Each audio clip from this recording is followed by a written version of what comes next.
என்பதை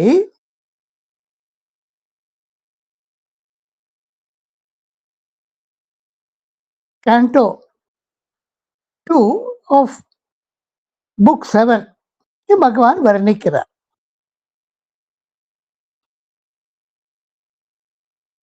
A parable என்று இதற்கு கூறுகிறார் பகவான். ஒரு டைட்டில் கொடுத்திருக்கிறார். The parable of the search for the soul என்று கூறுகிறார். parable என்றால் ஒரு நல்ல கதை மூலமாக உபதேசம், எல்லோருக்கும் பயன் தருபவையாக இருக்கும் உபதேசங்கள், அதை parable என்கிறோம். ஸ்ரத்தாவான் கூறுகிறார், இந்த பகுதி Canto 2, 3, 4 இந்த மூன்றையும் 1920 எழுதியதை அடியோடு மாற்றி திருப்பி எழுதினார் என்று ஸ்ரத்தாவா கூறுகிறார்.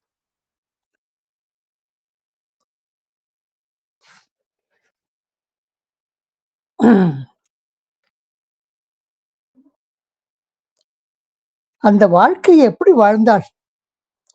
தாம்பத்திய வாழ்க்கையின் பொழுது அவர் குமைந்து வருத்தத்தில் ஆழ்ந்தவளாக அவர் வாழவில்லை. இன்பத்தை அனுபவித்தாள்.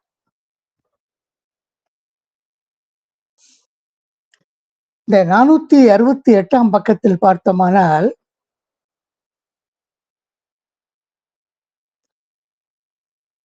Savitri opened were the gates of the unforgettable bliss.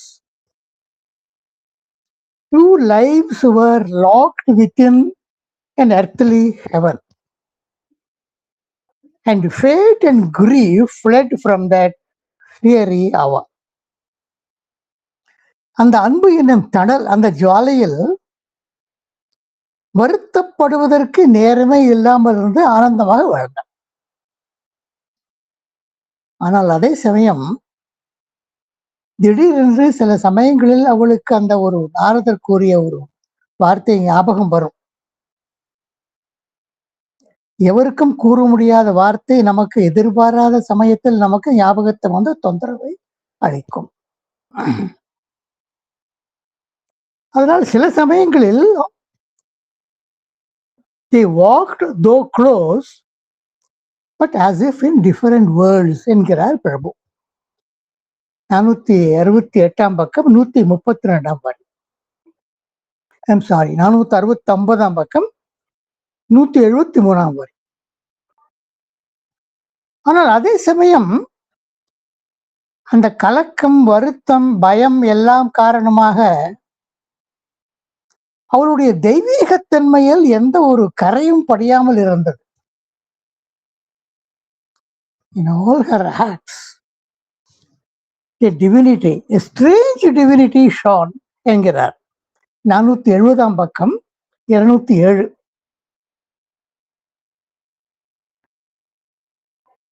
அப்பொழுது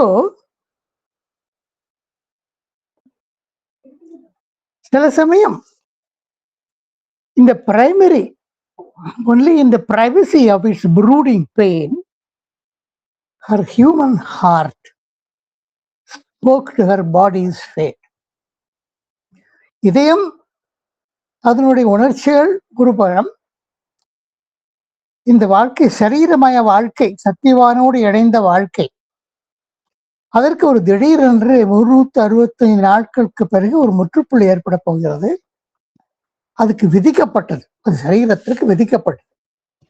அதை நினைத்து அவளுடைய இதயமும் அந்த விதியும் அடிக்கடி பரஸ்பரம் ஒருவரை பார்த்து கொண்டு பேசுகிறோம். ஆகையால் நாம் என்ன புரிந்து கொள்கிறோம் என்றால், இந்த ஒரு 474 பக்கத்தில் இந்த parable of the search for the soul என்னும் Canto 2 அதில் சாவித்திரி வாழ்க்கையில் ஒரு இடைக்காலம். அந்த இடைக்காலத்தில் இதெல்லாம் ரெட்ரோஸ்பெக்ட் பாருங்கள். அவள் இஷ்யூவிலேயே தன்னை எப்படி எல்லாம் ஆயத்தம் செய்து கொள்ள வேண்டும் என்பதை எல்லாம் தீர்மானித்து விட்டாள். அந்த தீர்மானம் இன்னும் உறுதிப்பட வேண்டும். காலம் தேய தேய அவர்கள் உள்ளத்தில் எழும் அச்சம் அவளை வருத்தியது. அச்சம் மேலோங்கியது, பயமுறுத்தியது. ஆகையால் அந்த சமயம் சாவித்திரியின் உள்ளத்தில் இருக்கும் சைக்கிக் பீயிங் விழித்துக் கொண்டது.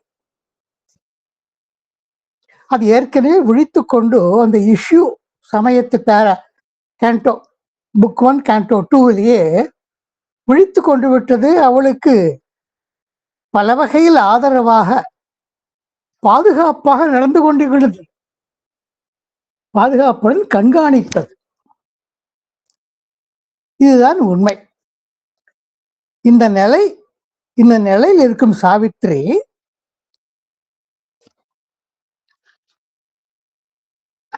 அதை நினைத்து கவலைப்படும் பொழுது என்னால் என்ன செய்ய முடியும் என்று கவலைப்படும் போது her immobile spirit watched the haste of time. An absolutism of sweet imperious will. அந்த ஒரு சைக்கிக் பீயிங் உலகத்தோடு தன்னை விடுவித்துக் கொண்டு முன்னே வந்து தெய்வீகமாக வழிநடத்தல் செய்யக்கூடியது.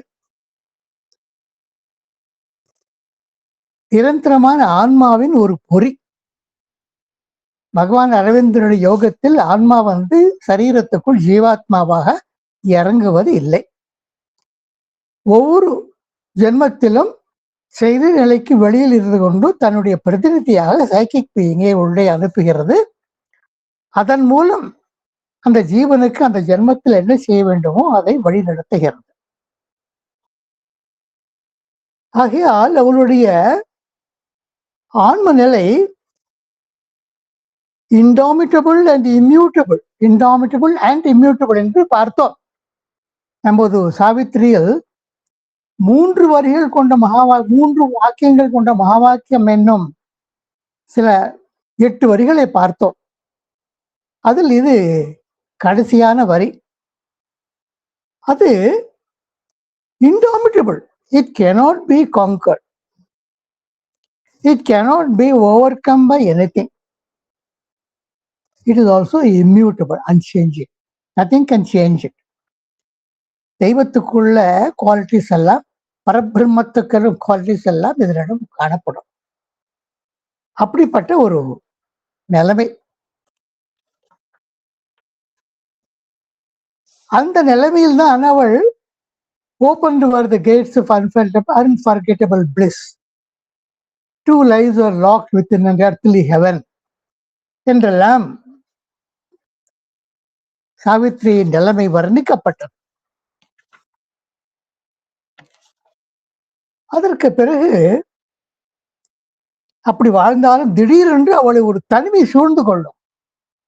சத்யவான் வெளியே சென்ற காலத்தில் அல்லது உள்ளே அடுப்பு வேலை, தெய்வ சன்னதி வேலை, தண்ணீர் வேலை, துணி துவைக்கும் வேலை எல்லாம் கவிக்கும் போது ஒரு தனிமை சூழ்ந்து கொள்ளும். இவளுடைய வாழ்க்கை ஒரு விதமாகவும் சத்யவானுடைய வாழ்க்கை வேறு விதமாகவும் இருக்கும். 2 பேரும் ரொம்ப மனமொத்த தம்பதிகள் இருந்தாலும் இடையில் இப்படிப்பட்ட இது இன்னொரு பலூன் மாதிரி வேர்ல்டுக்குள் இவள், இன்னொரு பலூன் மாதிரி வேர்ல்டுக்குள் அவள், அப்படி ஒரு நிலைமை இருக்குது. As if she is walking and living in a different world from that of the people around her. Yeah. But என்ன இருந்தாலும் in all her acts strange divinity shone. At night she woke through the slow silent hour. திடீர்னு கண் விழித்து விடும். அருகில் சத்தியவான் நிம்மதியாக தூங்கி கொண்டிருப்பான். அவனுடைய கண் எமையை மூடி நிதானமாக சுவாசிக்கும் அழகை ஒரு கணம் ரசிப்பாள். துக்கம் பொங்கி வரும். உடம்பெல்லாம் ஜிவ்வனு ஜுரம் எழுந்தது போல் உணர்ச்சி ஏற்படும். கன்னங்களில் சூடு. அவனுடைய பாதங்களில் கன்னங்களை பதித்து அதை தணித்துக் கொள்வான்.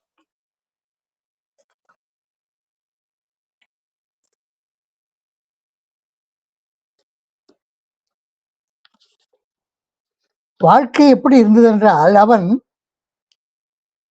தன்னுடைய காரியங்களை செய்வதற்கு உணவு சேகரிப்பது, சமைத்து சேகரிப்பது முதலிகளுக்காக காலகத்தில் வாழும் அலையும் பொழுது, her conscious spirit walked with him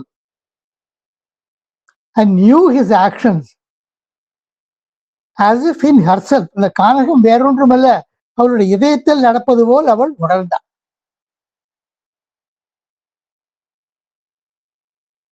அதை அவன் சத்தியவான் அறிந்தவன் அல்ல. ஆனால் இதுச்சிரமான ஒரு சந்தோஷம் அவன் திடீரென்று அவன் உள்ளத்தில் சூழ்ந்து கொள்ளும்.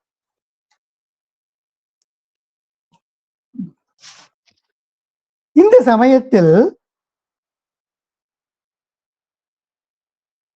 அவளுக்கு அவளுடைய துக்கத்தை குறைப்பதற்கு, அச்சத்தை போக்குவதற்கு எந்த செய்தியும் அவளுடைய உதவிக்கு வரவில்லை. அதனால்தான் அவர் human heart spoke to the body's fate என்றால் அந்த ஒரு போன முதல் கேண்டோவின் கடைசி 2 வரிகள், 471 பக்கம், 317, 18 வரிகள். இந்த 474 பக்கத்தில் இந்த ஒரு நாம் பார்க்க வேண்டிய இந்த 27 வரிகள் தொடங்குகின்றன. இந்த தொடங்குவதற்கு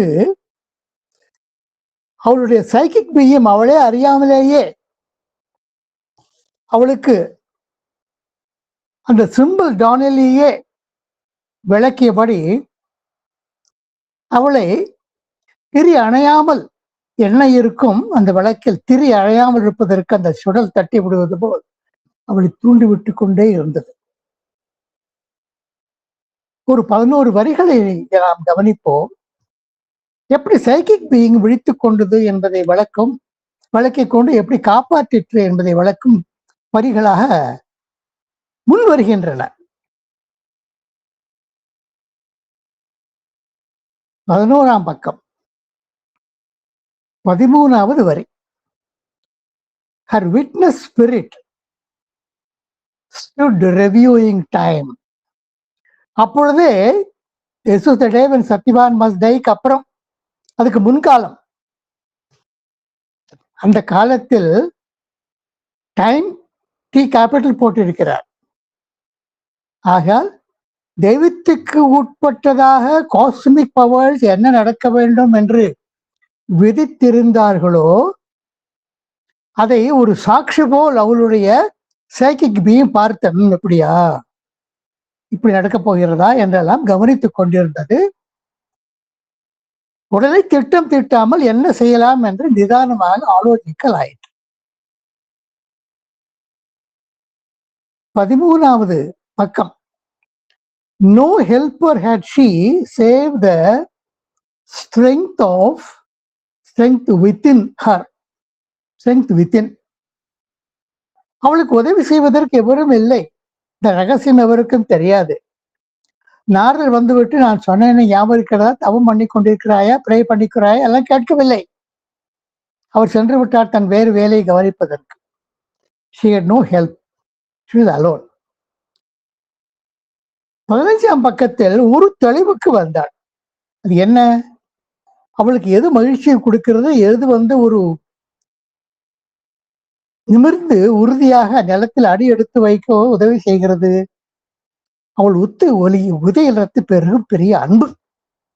அந்த அன்பை பற்றி கொண்டாள். அந்த அன்புதான் அவளுடைய மன்மதனுக்கு தாமரை மலர்தான் பானங்கள் அதுபோல் பற்றி கொண்டாள். Love in her was wider than the universe. 15ஆம் பக்கம் 171 வரை. தன்னையே பார்த்து தனக்கே கூறிக்கொண்டார். தன்னுடைய சேலையை சரி செய்து கொள்வது போல், இந்த ஸ்லைடை சரியா பொருத்திக் கொள்வது போல், but not to submit and suffer was she born. என் பிறவி இங்கே துன்பப்படுவதற்கும் வேதனைப்படுவதற்கும் அதில் அமிழ்ந்து தோல்வி அடைவதற்கும் ஏற்படவில்லையே என்று தனக்கே கூறிக்கொண்டார். ஏனென்றால் தெய்வீக அன்னையின் அருளால் அவள் பிறப்பு, one will be born who will conquer fate. Fate வில்லை வேண்டி முறியடிக்கும் ஒரு பெண் உனக்கு பிறப்பாள் என்று தெய்வீக அன்னை அசுபதி கூறியிருந்தாள் அல்லவா, அந்த தன்மை. To lead to deliver was her glorious part. 238 வரை 17ஆம் பக்கம். 19ஆம் பக்கத்தில் பார்த்தோமானால் இதெல்லாம் இஷ்யூ. அதிலேயே நமக்கு இஷ்யூவிலேயே சைக்கிக் பீயிங் விழித்துக் கொண்டது என்பது தெரிய வருகிறது. In her own self, she found her high recourse. recourse என்றால் என்ன? ஒரு சோர்ஸ், ஒரு பக்கபலம். She had recourse to the profit and money which can be used after 20 years of service என்று கூறுவார்கள். சர்வீஸில் இருப்பவர் 20 வருஷம் சர்வீஸ் பண்ண பிறகு அவர்கள் மாதம் சேமிக்கும் ப்ராவிடன்ட் ஃபண்டை தன்னுடைய செலவிற்காக, அது வீடு வாங்க, கார் வாங்க, கல்யாணம் நடத்த எல்லாம் உபயோகிக்கலாம். In her own self, she found her high course. 19ஆம் பக்கம் 313 வரை. He matched the iron law with her sovereign right. The law, cosmic law, அது பக்ஷபாதமற்றது, ஆனால் கொடுமையானது. ஏனால் மாறாது. நிறைவேற வேண்டியது நிறைவேற்றிவிடும். பூகம்பம் நிகழ வேண்டுமால் நிகழ்ந்துவிடும். கடல் காவிரி பூம்பட்டி கொள்ளை அமிழ்த்தி தனக்குள் வசம் கொள்ள வேண்டாம், கொண்டுவிடும்.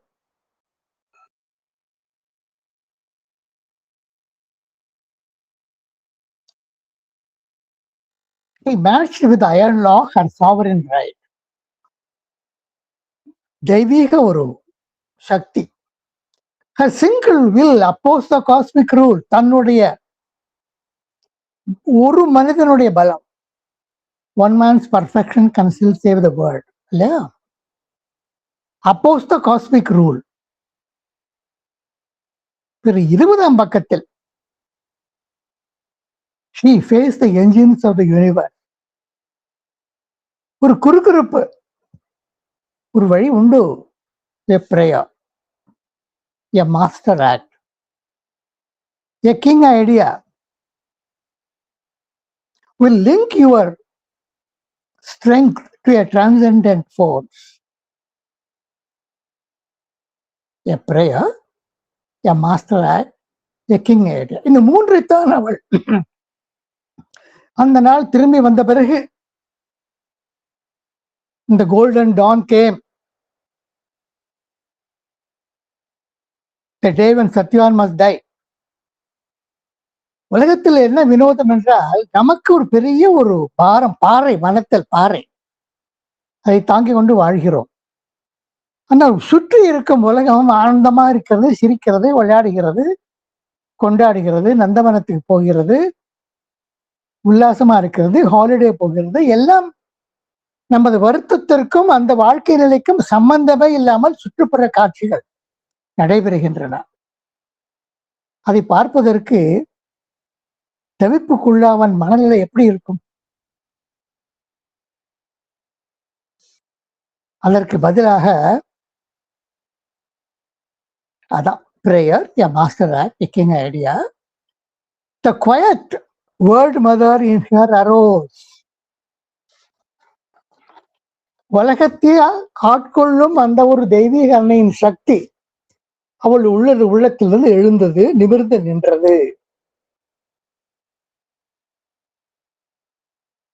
இப்படியாக அவள் வாழ்க்கை அமைந்தது. ஆனால் இந்த ஒரு 27 லைனில் பகவான் இந்த ஒரு கேண்டோ 2ல்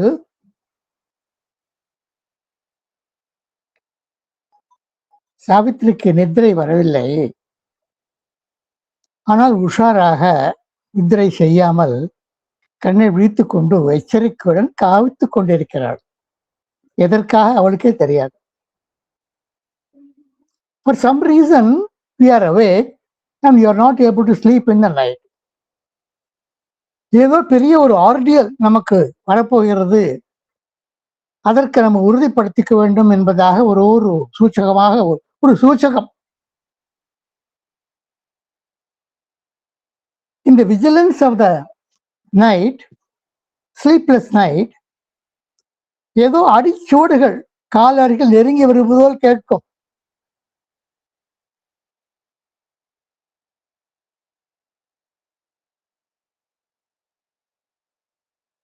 But he cannot allow that grief to express it. அந்த சமயத்தில், as in the vigilance of the sleepless night, through the slow, heavy-footed, silent hours, repressing in her bosom its load of grief, suppress, repress and ஆழத்துக்கு அழுத்தி விடுவது, வெளி வர முடியாது. She sat staring at the dumb dread of time,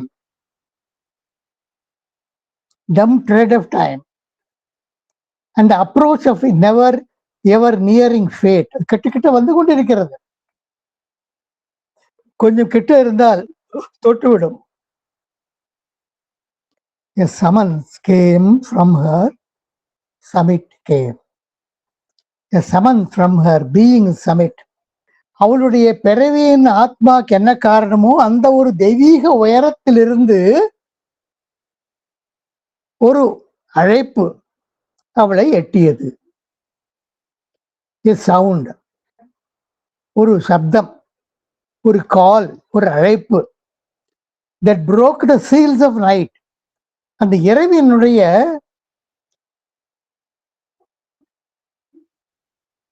ஒரு பூட்டப்பட்ட ஒரு போன்ற ஒரு நிலைமையை, கதவு சாத்தினால் ஆட்டோமேட்டிக் லாக், அந்த போன்ற நிலைமையை மெல்ல மெல்ல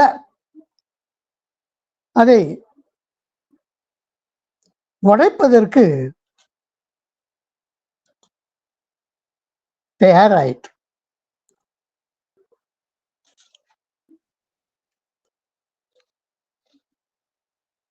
It came from the being summit. என்ன சொல்லுகிறார் Prabhu? The topmost level of our being. Night capital போட்டு இருக்கிறார். இது பிசிக்கல் நைட் மட்டுமல்ல, it's also darkness of the unconsciousness. Psychic being இதெல்லாம் விரட்ட வேண்டும், அந்த ஆத்மாவை வெளியில் கொண்டு வர வேண்டும். ஒளியில் we shall see in your light. அதுபோல் that sound, that call opens up things. அது எந்த மூடி இருந்ததோ அந்த திறந்து விட்டுவிடும் ஃப்ரீயாக. அந்த என்ன செய்ய வேண்டும் என்பது ஒரு தேர்ட் ஐ, ஞானக்கண், பூர்வ மத்தியில் இருக்கும் ஞானக்கண், அக்ஞா சக்கரம், எல்லா எண்ணங்களும் சமைந்து உருவாகின்றன செயல்பாட்டுக்கு முன். A mighty voice invaded mortal space. ஒரு குரல் எழுந்தியது. A mighty voice invaded mortal space. It seemed to come from inaccessible heights. தீண்ட முடியாத உயரத்தில், அடைய முடியாத உயரத்தில், உயர்ந்து சென்று அங்கு சேர முடியாத உயரத்தில்.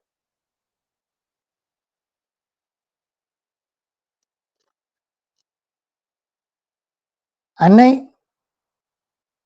பால் ரிச்சியுடன் வந்து பிரபுவை சந்தித்த பிறகு அன்னைக்கு ஒரு மானசீக காட்சி. பால் ரிச்சர்ட் வேறு வழியை ஒரு மவுண்டன் பாத் வழியை வகுக்கிறார். அந்த மவுண்டனில் ஏறுகிறார். ஏறி ஒன்றும் உயரத்துக்கு செல்ல முடியவில்லை, சுற்றி சுற்றி வருகிறார். ஆனால் அன்னையோ அரவிந்தருடன் துணையுடன் உயரத்துக்கு மலையில், செங்குத்தான மலையில் ஏறுகிறார். அவரால் ஏற முடிகிறது, உயரத்துக்கு செல்கிறார். பால் ரிச்சோட சுற்றி சுற்றி எந்த நிலையை ஆரம்பித்தாரோ அந்த நிலையில் கீழே இருக்கிறார்.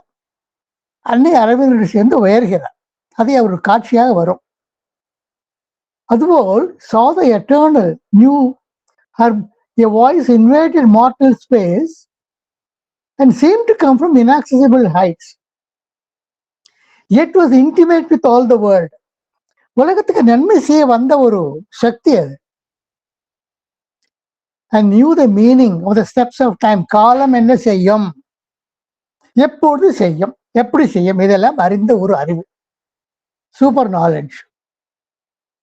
And saw eternal destiny's changeless scene, filling the far prospect of cosmic gaze. Prospect என்ன, தூரத்தில் இருப்பது தெரிய வரும்போது prospect. It sees far into the future, all the way till the fulfillment of manifestation. அதுதான் complete knowledge.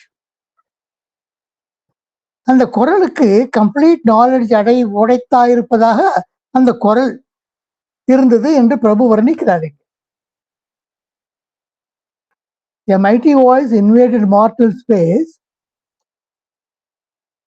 yet was intimate with all the world, saw eternal destiny's changeless scene, filling the far prospect of cosmic gaze என்கிறார். And the voice touched, இந்த குரல் தீண்டியது. இந்த குரல் கேட்டால் உடல் ஒரு நடுக்கம் திடீரென்று அசைவு கேட்டால் நடுக்கம் ஏற்படும் அல்லவா. சுற்றுமுற்றும் ஒருவரும் இல்லாத போது ஒரு குரல் கேட்டால் நாம் திடுக்கிடுவோம் அல்லவா. Her body became stark, stiff. Stark என்றால் இங்கே stiff, rigid, and became like a rigid golden statue. திடீரென்று தியானத்தில் இழந்த ஒரு தங்க பதுமை போல். மைதாஸ் எல்லாம் எது தொட்டாலும் தங்கமாகிவிடும். தன் பெண்ணை தொட்டான், பெண் கூட தங்கமாகிவிட்டது. அன்னை பேசிக்கொண்டே இருப்பார். சில சமயம் அவருக்கு ஏதோ அழைப்பு வந்துவிடும் எமினேஷன் வழியாக. திடீர்னு டிரான்ஸ்குள் சென்று விடுவார்.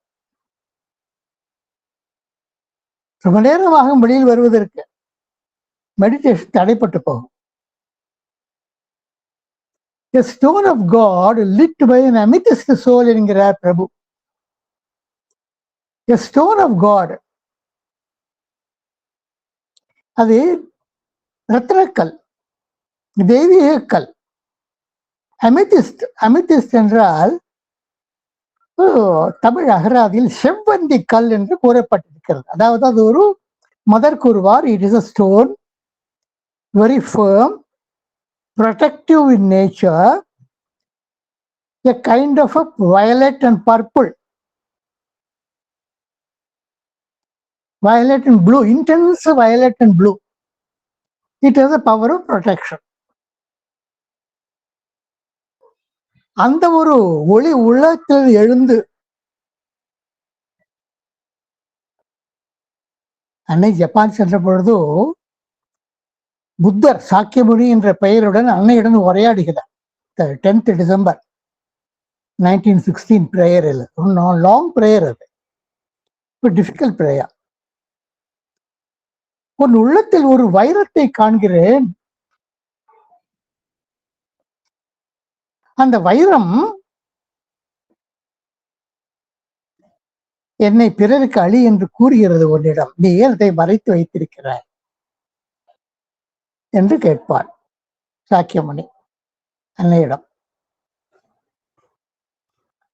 அரவுண்ட் ஹர் பாடி ஸ்டில்னஸ், ஆல் grew still. அந்த ஒரு பர்பிள் வயலட் கலர் அமெத்திஸ்டோன் ரிஜிட், தன்னை சுற்றி எல்லாம் நிசப்தம். திடீரென்று எல்லா சப்தம் ஒடுங்கின ஒரு திடீர் சைலன்ஸ் நம்ம ஏற்படும். கிளாஸ் டீச்சர் வரும் வரை கிளாஸ்ல ஒரே இறைச்சலா இருக்கும். கிளாஸ் டீச்சர் அந்த பெடஸ்ல ஏறின உடனே எல்லா வாய்ஸ் அடங்கி விடும் அல்லவா?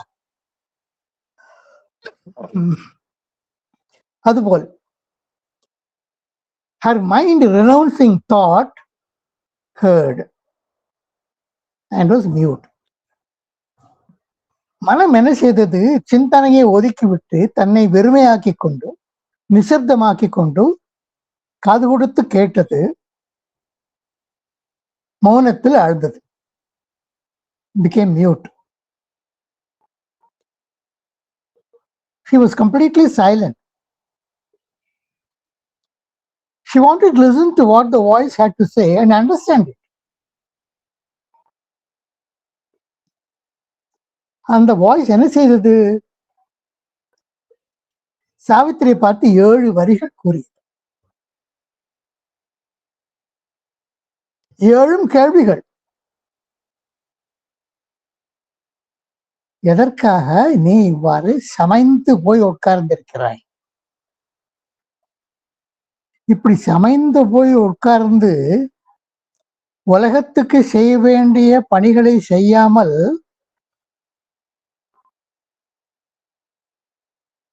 பிறவி மரணம் என்னும் சுழலில் சிக்கிக்கொண்ட உலகத்திற்கு உதவி செய்யாமல், why camest thou to this dumb yet dumb death bound earth? ஆகாயம் இதை கவனிக்கவில்லை, பூமியும் அதை கவனிக்கவில்லை, நீயும் கவனிக்காமல் இருக்கிறாய். அறியாமை நிறைந்த வாழ்வு. மேலே ஆகாயம் தீண்ட முடியாது. சிட்டில matter. This ignorant life beneath indifferent skies. இது எப்படி இருக்கிறது? ஒரு ராட்சசனுக்கு, பகாசுரன் என்பவனுக்கு ஒரு குடும்பத்திடம் பெரிய விருந்து சமைத்து ஒரு நரபலியும் அளிக்க வேண்டும் என்று ஏகசக்கரம் என்னும் கிராமத்தில் ஒரு வழக்கம் இருந்தது. அந்த வழக்கத்தை பீமன் தகர்த்து எறிந்து அந்த பகாசுரனை அடித்து நொறுக்கி வீழ்த்தினான். அவளுக்கு அளிக்கப்பட்ட உணவெல்லாம் அவன் உண்டு அமைதியாக உண்டான். ஏனென்றால் ஒரு ஏழை பிராமணன் வீட்டில் தங்கியிருந்தார்கள். மகாபாரதத்தில் துரியோதனன் அவர்களை உயிரோடு எரிக்க முயற்சி செய்தான். அங்கிருந்து தப்பி சென்று கால் வழியே சென்று ஏகசக்கரம் நகரத்து ஒரு கிராமத்திற்கு வந்தார்கள். ஒரு அம்மாவும் 5 பிள்ளைகளும் பிக்ஷையில் பழித்துக் கொண்டிருந்தார்கள்.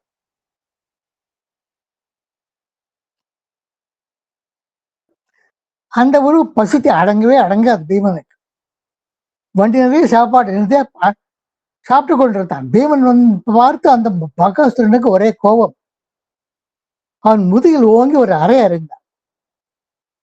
ரொம்ப சௌரியமா இருக்கிறது, சாப்பிட்டாலும் நல்லா இறங்குகிறது தொண்டை வழியே, வைத்துக்கொள் என்று அவனை பார்த்து சிரித்தான் பீமன். அதுபோல்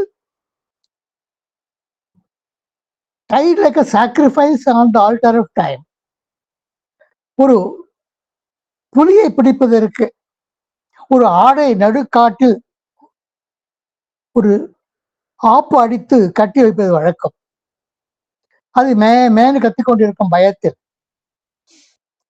புலி வந்துவிட்டு அல்லது கத்துவது நின்று போகும். அது ஒரு அறிகுறி. மரத்தின் மேல் இருந்து ஜிம் கார்பெட் போன்ற ஹண்டர் அதற்கு அது புலிக்காக காத்து கொண்டிருப்பார்.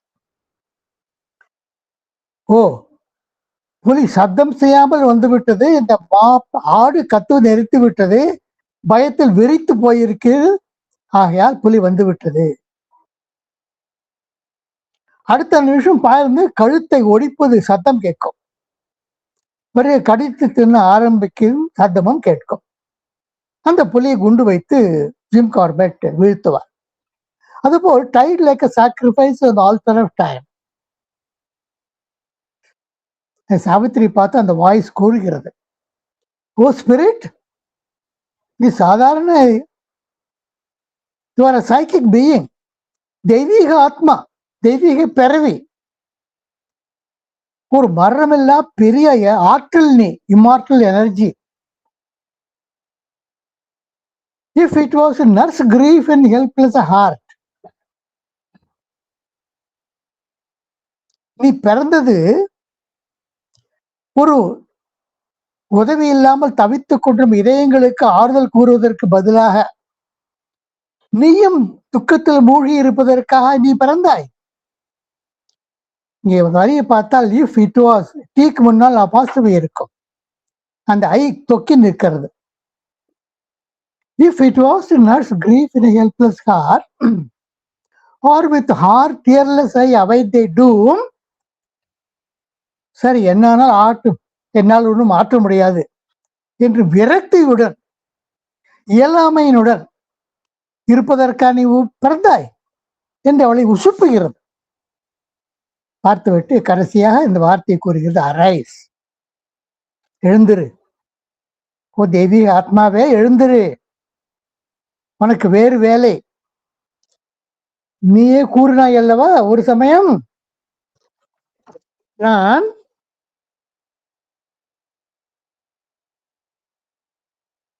to lead, to deliver was her glorious part, not to submit and suffer was she born என்றெல்லாம் தெரிந்து கொண்டாய் அல்லவா, உன் சைக்கிக் பீயிங் உனக்கு கூறிட்டு அல்லவா, அதை நினைவுகொள். அரைஸ் ஓ சோல் அண்ட் வாங்குவிஷ், தோற்கடி, காலத்தை தோற்கடி, காலத்தை மாற்றி அமை, வேறு நெடுஞ்சாலையில் அதை போக அனுபவம் விடு.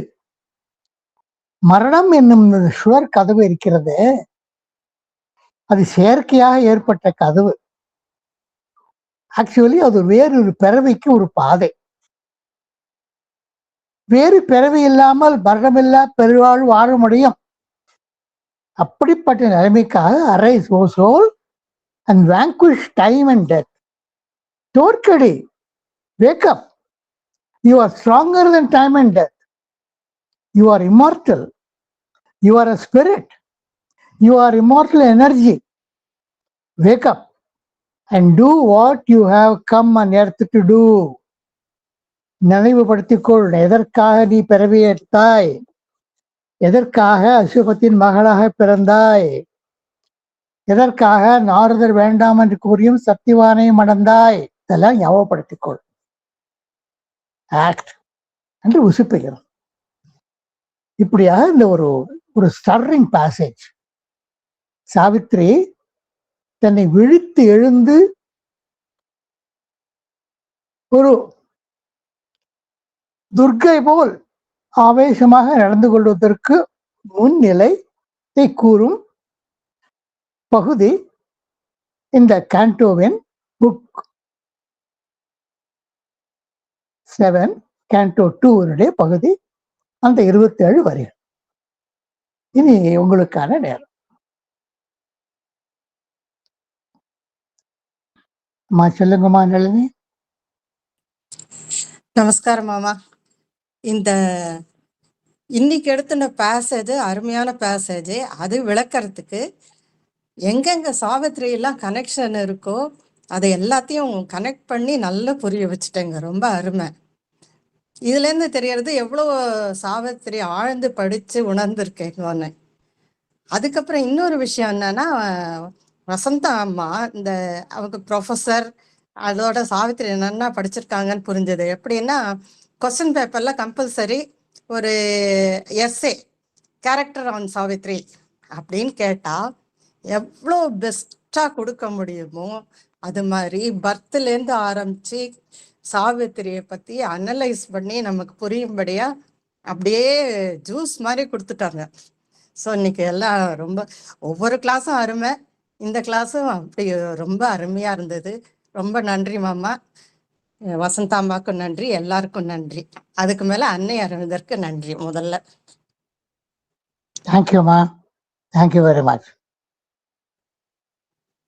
வசந்தா கூறிய விவரங்களை நீங்கள் கவனித்தது ரொம்ப ஒரு விசேஷம். பெரிய ஒரு சித்திரமே வரைந்து காண்பித்தார் நமக்கு. யா.